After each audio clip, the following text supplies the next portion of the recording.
Universitas Bumi Persada.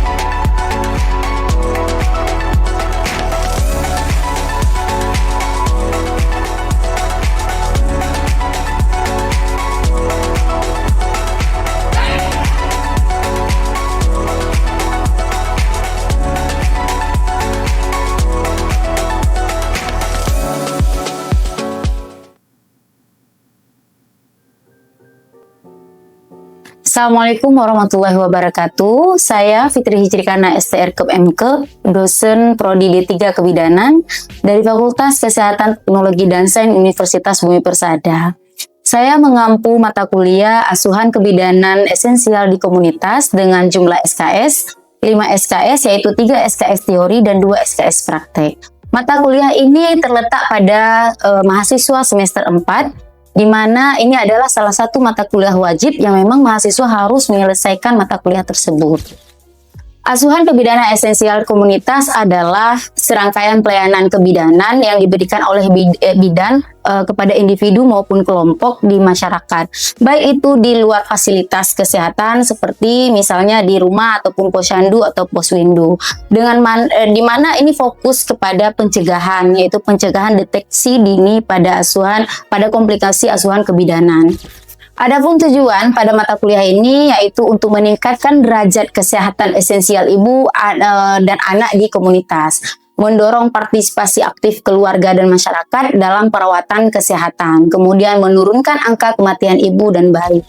Adapun komponen-komponen pada asuhan kebidanan esensial di komunitas, yang pertama yaitu pelayanan asuhan kebidanan ataupun antenatal care, kemudian pemantauan ibu hamil secara rutin di rumah, edukasi gizi, tanda bahaya kehamilan, dan persiapan persalinan. Kemudian adanya juga pelayanan persalinan, yaitu pendampingan ibu saat persalinan di rumah atau membantu ibu melakukan rujukan di fasilitas kesehatan. Selanjutnya pada asuhan kebidanan nifas, di mana ini menjadi sebuah pemantauan kondisi ibu pasca melahirkan, kemudian edukasi perawatan luka, menyusui, kontrasepsi. Selanjutnya yaitu pelayanan bayi baru lahir, memastikan bayi mendapatkan ASI eksklusif, kemudian ASI dengan imunisasi dasar lengkap, dan deteksi dini kelainan yang terjadi pada anak. Selanjutnya untuk pelayanan KB dan kesehatan reproduksi, yaitu konseling KB, pemilihan alat kontrasepsi, edukasi tentang kesehatan reproduksi. Selanjutnya untuk pelayanan kebidanan komunitas juga ada kegiatan promotif dan preventif, di mana ini adalah sebuah penyuluhan di posyandu, di rumah warga, dan kegiatan desa melibatkan tokoh masyarakat, kader masyarakat, dan lain sebagainya. Adapun ciri khas dari asuhan kebidanan esensial di komunitas yaitu berbasis kebutuhan lokal dan budaya masyarakat, yaitu mengedepankan komunikasi interpersonal dan edukasi kesehatan. Selanjutnya melibatkan kader, keluarga, dan tokoh masyarakat, di mana ini bersifat holistik dan berkelanjutan. Selanjutnya peran bidan di komunitas yaitu sebagai pendidik, sebagai konselor, sebagai pelaksana, pelayanan advokat, dan penghubung masyarakat dengan fasilitas kesehatan, di mana bidan juga melakukan kunjungan kepada rumah, berpartisipasi aktif dalam kegiatan desa. Selanjutnya, memberikan edukasi keluarga tentang pentingnya perawatan kesehatan ibu dan anak.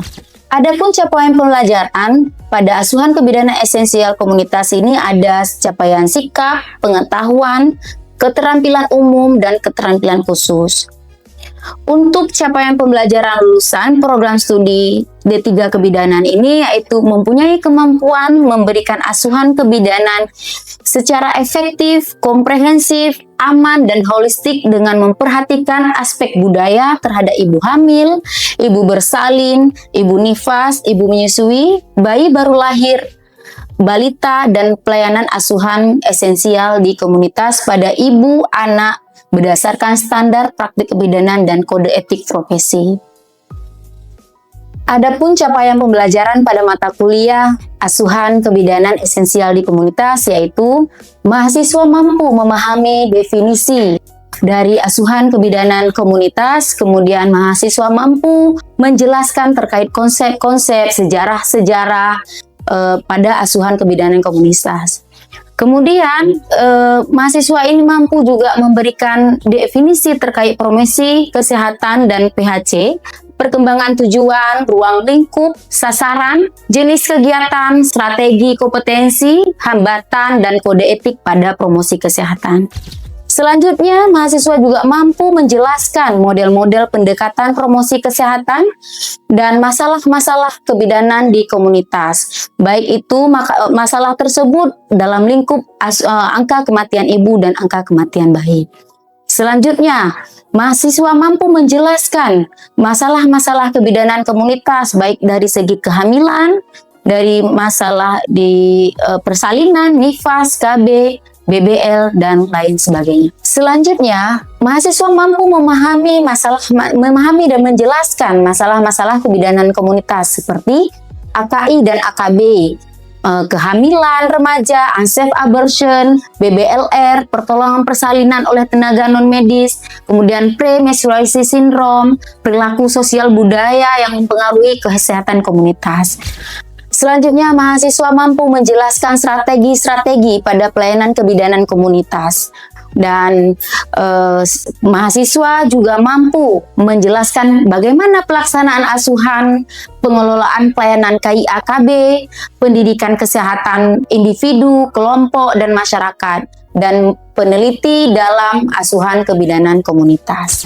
Selanjutnya, poin nomor 7, mahasiswa mampu menjelaskan aspek perlindungan hukum dan HAM bagi praktisi bidan di komunitas. Selanjutnya, mahasiswa mampu menjelaskan asuhan kebidanan esensial berdasarkan evidence based dalam praktik kebidanan komunitas. Mahasiswa mampu menjelaskan manajerial asuhan kebidanan di komunitas baik di rumah posyandu dan polindes dengan fokus pada making pregnancy safe. Selanjutnya, mahasiswa mampu menjelaskan asuhan kebidanan komplementer dalam asuhan kebidanan komunitas. Selanjutnya, mahasiswa memahami apa saja program-program KIAKB dan sistem jaminan kesehatan di wilayah kerja. Dan yang terakhir, yaitu mahasiswa mampu menjelaskan epidemiologi dan statistik dasar yang terkait dengan praktik kebidanan di komunitas. Dalam proses perkuliahan, ada metode evaluasi yang dilakukan, yaitu ada UTS, di mana UTS ini dilakukan pada pertemuan ke-8, kemudian UAS dilakukan pada pertemuan ke-16. Dan mahasiswa juga dilakukan metode penilaian dengan pretest dan posttest. Itulah beberapa CPNK pada mata kuliah asuhan kebidanan esensial di komunitas. Pada bagian pendahuluan nantinya, pada proses pembelajaran, dosen akan melakukan salam pembuka, memperkenalkan diri, absensi mahasiswa, menjelaskan capaian pembelajaran, dan pengenalan rencana pembelajaran semester atau RPS. Pada tahapan asesmen akhir perkuliahan, di mana mahasiswa akan dilakukan evaluasi penilaian, yaitu kehadiran itu sebanyak 5%, kemudian tugas sebanyak 20%, UTS sebanyak 35%, dan UAS sebanyak 40%. Mari sama-sama kita ikuti dan simak penyampaian materi saya pada video selanjutnya. Terima kasih.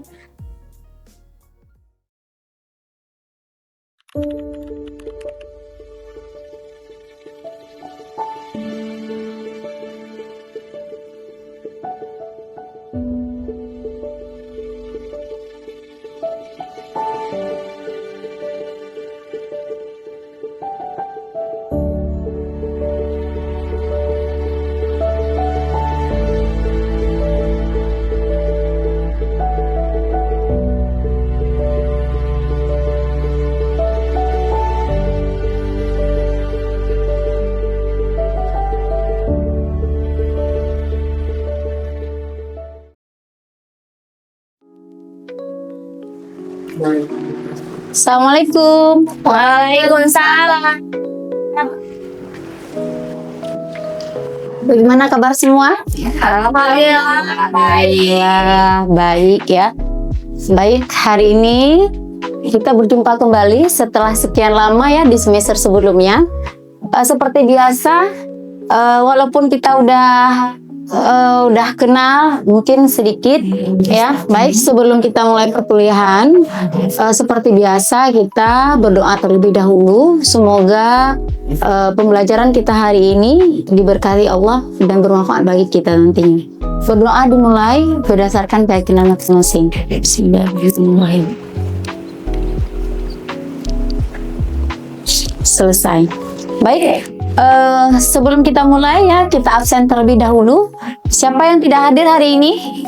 Ada beberapa orang Bu yang nggak hadir. Oke, baik. Nah, karena ini adalah pertemuan pertama kita, seperti biasa, tak kenal maka Tak sayang. Mungkin di sini sudah Ibu tampilkan sedikit biodata singkat Ibu ya. Mudah-mudahan dengan tampilan biodata ini kalian selalu ingat dengan Ibu ya. Baik. Karena ini adalah mata kuliah yang baru ya. Kalau sebelumnya kita belajar mata kuliah asuhan kebidanan persalinan ya. Nah, untuk semester 4 ini kita belajar mata kuliah asuhan kebidanan komunitas esensial di komunitas. Seperti biasa, karena pertemuan pertama kita kontrak perkuliahan dulu ya. Kontrak perkuliahan kita seperti biasa, kita ada penilaian ya. Nanti setelah kita belajar, kita kan belajar nanti ada 16 pertemuan. Jadi nanti ada di pertemuan 8 kita UTS dan pertemuan 16 kita ada UAS. Nah, seperti biasa kan belajar sama Ibu, nanti ada kalanya kita ada pretest, ada post-test. Terkait evaluasi penilaian, nanti dia ada, Ibu akan menilai kalian terkait kehadiran itu 5%, kemudian ada UTS ada 35%, kemudian ada tugas 20% dan UAS 40%. Semua totalnya 100%. Baik. Ketika kita mendengar kata-kata konsep dasar asuhan kebidanan komunitas, otomatis kita harus tahu dulu apa itu konsep, apa itu komunitas, dan apa itu kebidanan ya. Nah, oke. Konsep dasar asuhan kebidanan di komunitas. Yang namanya konsep berarti itu dasar. Seperti kita membangun rumah, ya kan? Ketika kita membangun rumah, maka kita harus membangun dulu fondasi. Nah, untuk hari ini mungkin kita akan membahas tentang ruang lingkup dari apa yang akan dibahas tentang konsep dasar asuhan kebidanan komunitas. Yang pertama nanti kita akan sama-sama memahami apa itu pengertian dari komunitas, kemudian tujuan kebidanan komunitas, kemudian ada sasaran kebidanan komunitas, dan ketiga itu ada kegiatan apa saja yang bisa dilakukan bidan di komunitas. Baik. Terkait pengertian dari kebidanan komunitas. Kebidanan dan bidan itu dua hal yang berbeda. Dua hal yang sama namun memiliki arti yang sedikit berbeda ya. Bedanya di mana? Kalau kebidanan ini adalah ilmunya. Kalau bidan ini adalah profesinya ya. Jadi kalau seandainya kebidanan ini adalah pengetahuan, di situ pelayanan, di situ tindakan, di situ, sedangkan bidan adalah seorang yang sudah menyelesaikan pendidikan kebidanannya yang diakui oleh pemerintah dan memiliki izin untuk memberikan pelayanan kebidanan ya. Oke. Nah, kurang lebih seperti ini bisa sama-sama kita lihat yang bahwasanya kebidanan itu ada pengetahuan keterampilannya. Kalau bidan ini adalah seseorang, kitanya. Nanti adik-adik ketika selesai selesai kuliah, selesai D3 baru nanti dikatakan bidan. Nanti kita ada namanya STR, surat tanda registrasi ya. Nah, selanjutnya untuk kebidanan komunitas sendiri ya, dia ada unsur-unsurnya di situ. Nggak mungkin ada komunitas tanpa adanya individu. Makanya di sini Ibu sampaikan bahwa di dalam kolom ini dia ada individu, ada keluarga, ada masyarakat. Kumpulan dari individu, keluarga, dan masyarakat namanya komunitas ya. Oke. Selanjutnya, tujuan. Apa sih tujuan dari kebidanan komunitas? Yang pertama, meningkatkan kesehatan ibu dan anak. Apa yang ditingkatkan? Bagaimana pelayanan ANC-nya? Bagaimana INC-nya? Tahu nggak INC apa? Intranatal Care. ANC apa? Antenatal Care. PNC apa? Postnatal Care. Jadi ANC ini untuk ibu hamil. INC untuk ibu bersalin. Kalau PNC untuk ibu nifas ya. Jadi kita harus meningkatkan pelayanan kesehatan kepada ibu dan bayi, baik itu di pelayanan kehamilan, persalinan, nifas, KB dan BBM ya. Di sini ada salah satu tujuan yaitu peningkatan akses pelayanan kesehatan. Kira-kira ada yang tahu bagaimana cara atau bagaimana yang dimaksud dengan peningkatan akses pelayanan kesehatan? Nah Bu, izin menjawab. Caranya dengan ada peningkatan alat transportasinya seperti ambulan, seperti itu Bu. Oke, bagus ya, kita berikan applause dulu buat Antika Sari. Oke, nah selain dari transportasi, ada hal lain apa? Kolaborasi antara mitra ya. Nah, kita perlu untuk peningkatan akses ini. Jadi dengan kolaborasi ini kita mendukung semua program-program pemerintah sehingga aksesnya itu mudah, sehingga pelayanan itu bisa tercapai. Kemudian ada peningkatan kualitas hidup holistik. Ini seperti apa? Pendidikan kualitas hidup holistik itu, pernah baca nggak buku Menjadi Dokter di Rumah Sendiri? Pernah baca nggak? Misalnya kita diare, nggak ada obat apapun di rumah, apa penanganan awal yang kita lakukan? Minum apa? Minum air garam, gula. Apa nama air tersebut? Orali. Itu salah satu peningkatan kualitas hidup dengan pengobatan holistik ya. Nah, kemudian ada pemberdayaan masyarakat. Pentingnya informasi tentang cash flow, gizi, dan perawatan keluarga. Nah, ini salah satu tujuan dari kita bidan di komunitas ya. Tapi yang paling penting, tujuan dari kebidanan komunitas itu adalah mengurangi angka kematian ibu dan angka kematian bayi ya. Kemudian ada pengurangan, ini dia pengurangan angka kematian ibu dan kematian bayi. Kemudian penguatan sistem kesehatan, yang tadi kita juga ada bahas tentang kolaborasi. Selanjutnya satu lagi itu pengembangan sistem kesehatan, yaitu mendukung program. Nah, ini dia hampir sama seperti yang di atas ini, namun ini lebih dirincikan lagi. Jadi adik-adik boleh membaca, boleh cari tahu, kan kita ada perpustakaan ya, boleh mengunjungi perpustakaan, cari tahu informasi. Dan kalian juga boleh melihat buku ibu. Di perpustakaan itu ada buku ibu tentang kebidanan komunitas ya. Nah, selanjutnya ada kegiatan asuhan kebidanan komunitas. Apa saja sih kegiatan-kegiatan yang bisa dilakukan bidan di komunitas? Oke, coba silahkan dilihat. Yang pertama ada penyuluhan pendidikan kesehatan. Kita sebagai bidan berperan aktif dalam memberikan informasi, baik dalam bentuk penyuluhan ataupun dalam bentuk edukasi. Kemudian ada pengembangan program kesehatan. Kita sebagai bidan juga harus terlibat aktif dalam mendukung program-program pemerintah. Contoh programnya apa? Imunisasi. Lain programnya apa? Pencegahan stunting. Jadi kita bidan harus berperan aktif dalam mendukung program-program pemerintah untuk meningkatkan derajat kesehatan. Oke, selanjutnya pendampingan dan konseling kesehatan. Ya, itu juga tugas kita ya, aktivitas yang bisa kita lakukan di komunitas nantinya. Kemudian ada deteksi dini masalah kesehatan. Baik nanti masalahnya muncul pada ibu hamil, atau ibu bersalin, atau ibu nifas. Salah satu contoh, misalnya ada yang bisa membantu ibu memberikan contoh. Misalnya salah satu masalah yang bisa kita deteksi pada ibu hamil, contohnya seperti apa? Ada mungkin satu orang? Mary, silakan. Ibu hamil contohnya apa masalah yang biasa didapatkan oleh ibu hamil misalnya? Mual muntah. Itu kan salah satu masalah yang sebenarnya ringan tapi nggak boleh diabaikan karena berbahaya ketika kita tidak memberikan edukasi, kita tidak membantu ibu yang hamil dengan kondisi mual muntah ini.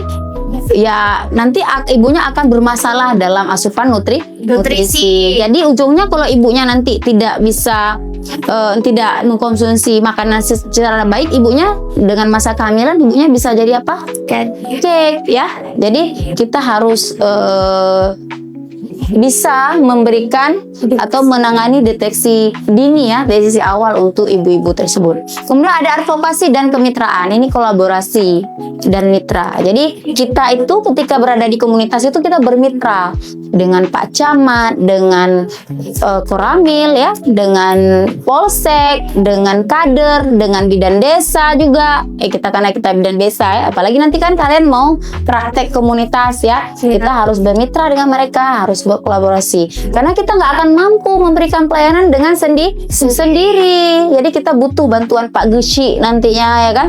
Kadang kita ingin memberikan penyuluhan misalnya di masyarakat, tetapi di masyarakat itu nggak ada yang membantu kita untuk mengumpulkan masyarakat. Kan nggak mungkin kita ngomong sama tempo ya ada penyuluh, harus dia kan ketika kita memberikan penyuluhan itu kan ada beberapa unsur yang harus ada, penyuluhnya, audiensnya, tempatnya ya kan harus ada.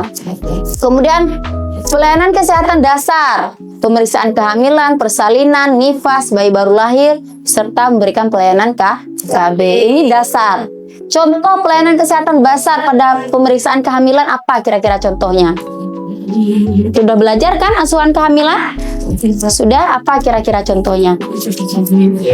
Pemeriksaan fisik ibu hamil. Salah satunya pemeriksaan Leopold. Oke, coba ibu mau dengar Leopold 1 apa? Menentukan tinggi punduk dari. Oke, Leopold 2 apa? Menentukan upah kiri. Leopold 3 apa? Menentukan dari Leopold 4 apa? sudah masuk yang Oke, mantap, luar biasa. Berikan aplaus dulu buat kita semua. Nah, selesai. Jadi ada inilah materi kita hari ini. Mungkin ada yang perlu didiskusikan, silahkan. Izin Bu, perkenalkan nama saya Antika Sari, ingin bertanya pada materi ini, yang dimana pertanyaannya apa yang dimaksud dengan AKI dan AKB, kemudian apa fungsi buku pink di komunitas. Terima kasih Bu. Ya, terima kasih, kita berikan aplaus dulu buat Antika Sari. Ya, pertanyaannya bagus ya. Jadi kita memang perlu mengetahui apa itu AKI dan apa itu AKB. AKI itu adalah angka kematian ibu dan AKB itu adalah angka kematian bayi. Salah satu peran penting dan tujuan penting kita bidan di komunitas yaitu menurunkan angka kematian ibu dan angka kematian bayi. Caranya bagaimana? Caranya dengan bekerja sama. Tadi kan ada beberapa contoh, kita bekerja sama memberikan pelayanan yang optimal ya, sesuai dengan standar ya kan. Kemudian dia kalau di persalinan itu ada 5 benang merah ya. Nah, seperti kita pernah belajar sebelumnya. Kemudian apa sih pentingnya buku pink ya? Buku KIA. Kalau seandainya kita di bidang itu bilangnya buku KIA. Biasa ibu-ibu tuh bilangnya buku pink. Biasanya kalau pergi ke posyandu pasti ditanya, "Bu, buku pink itu apa?" Nah, buku pink itu untuk memantau kemajuan ibu dan bayi. Misalnya ibu hamil, pergi ke posyandu pasti bawa buku pink. Dengan buku pink itu kita bisa lihat catatan-catatan sebelumnya. Misalnya ibu ini sudah imunisasi TT belum?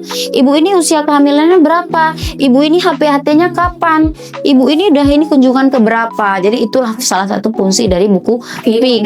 Buku pink itu sangat penting untuk kita ya. Untuk ibu yang sedang harus mendapatkan pelayanan kesehatan ataupun untuk kita sebagai petugas kesehatan. Tujuannya untuk memantau keberlanjutan atau track record si ibu dalam kesehatan si ibu dan anak. Oke. Baik, ada yang ingin bertanya lagi? Oke, silahkan Ti Anissa. Bu, perkenalkan nama saya Ti Anissa. Saya ingin memberikan pertanyaan kepada Ibu, apa saja masalah-masalah di komunitas? Oke, baik, bagus ya pertanyaannya. Nah, terkait masalah komunitas, banyak sekali sebenarnya masalahnya itu ya. Salah satunya apa kira-kira? Apa? Tadi ada disebutkan oleh Sinta. Apa tadi? Imunisasi. Ada stunting. Kalau kita mungkin di komunitas ini kan, kalau di Aceh kan dia ada kearifan lokal. Apa itu? Ibu madeng, ya. Ada nggak di tempat Kiki masih ada nggak ibu madeng? Jarang ya. Kalau Mary ada ya di Madeng atau di Saleh. Itu adalah salah satu, itu ada beberapa masalah. Terus apa lagi masalah? Pernikahan dini, masalah komunitas ya. Kemudian apa lagi? Terbate itu masuk ke dalam Madeng. Nah, itu adalah beberapa contoh masalah kebidanan komunitas, dan itu menjadi tugas kita. Kita harus mencari tahu bagaimana cara kita bisa menyelesaikan masalah tersebut. Misal contoh imunisasi tadi. Jadi kan kalau di Aceh ini memang kan kasus imunisasi itu kan 37%. Artinya kita masih di bawah rata-rata. Target imunisasi itu 80%, tapi kita masih di angka 37%. Ada apa? Ya, apa masalah? Kenapa kok bisa 37%? Kenapa masyarakat tidak mau melakukan imunisasi? Nah, ini pengalaman Ibu dulu kan waktu dulu Ibu kuliah, Ibu kebetulan judul tesisnya itu tentang imunisasi. Jadi pas Ibu cari tahu, ternyata salah satu penyebab kenapa masyarakat itu tidak mau melakukan imunisasi karena tingkat pengetahuan yang rendah. Baik, ada yang ingin ditanyakan lagi? Tidak ada, alhamdulillah ya. Ibu hari ini sangat senang, sangat bahagia. Baik, ada yang ingin ditanyakan lagi? Tidak ada. Terkait materi kita hari ini tidak ada, alhamdulillah. Ibu hari ini sangat senang, happy bisa berjumpa dengan kalian, bisa saling sharing ilmu. Baik, dari materi yang sudah Ibu sampaikan, boleh satu orang Ibu minta kesediaannya untuk menyimpulkan apa yang sudah Ibu paparkan tadi. Silahkan. Oke, silahkan Sinta. Baik Bu, perkenalkan nama saya Sinta Makfira. Saya ingin mereview kembali atau mengambil kesimpulan dari materi yang Ibu berikan tadi. Konsep kebidanan esensial komunitas adalah suatu pendekatan pelayanan kebidanan yang menempatkan masyarakat sebagai pusat pelayanan kesehatan dengan fokus pada peningkatan kesehatan ibu, bayi, dan keluarga melalui kegiatan yang berbasis komunitas ataupun kegiatan lainnya. Dan di sini ada beberapa tujuan kebidanan komunitas. Yang pertama yaitu meningkatkan akses pelayanan kesehatan, yang kedua mengurangi angka kematian ibu dan angka kematian bayi, dan pemberdayaan masyarakat tentang pentingnya kesehatan reproduksi dan gizi. Oke. Baik, terima kasih. Alhamdulillah hari ini Ibu rasa untuk pertemuan kita selesai ya. Kalian ini luar biasa, kita berikan applause sekali lagi buat kita semua.